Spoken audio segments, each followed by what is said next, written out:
Alongside unemployment, prohibition, and the economy, things were changing for other groups of Canadians. However, while we go through these next parts of the lesson, I want you to try and ask yourself, is this progress?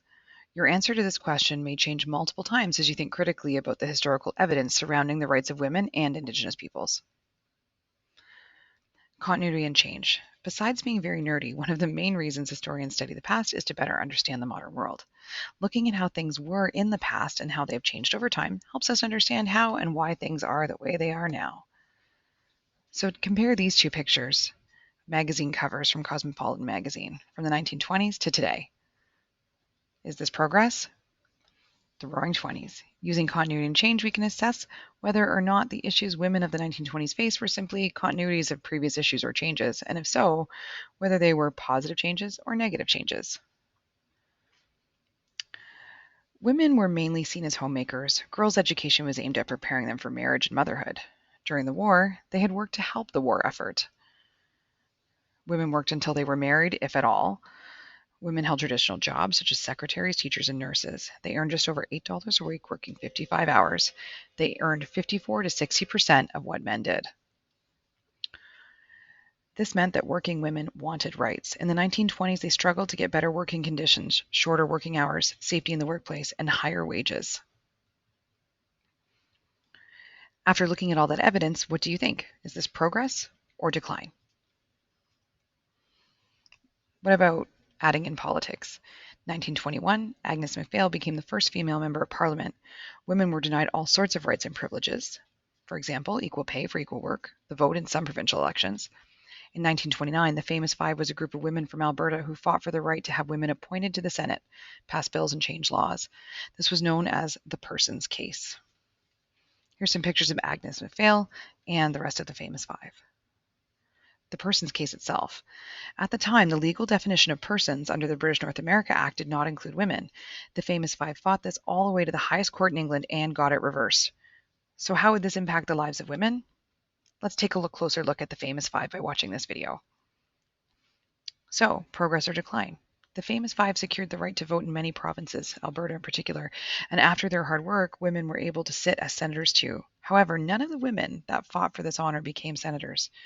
Do you think that the Famous Five would see this as progress anyways? Choose your option. Consumerism in the 1920s. With the economy on the upturn by the mid-20s, available consumer credit for the first time in advancements in technology, the 20s signals the very start of consumer culture and advertising. People can afford to buy luxuries for the first time. Businesses begin to advertise to people, and this has social impacts. In terms of women's issues, they are both advertised to and used in advertisements in ways that reflect and shape gender norms. Take a look at these advertisements.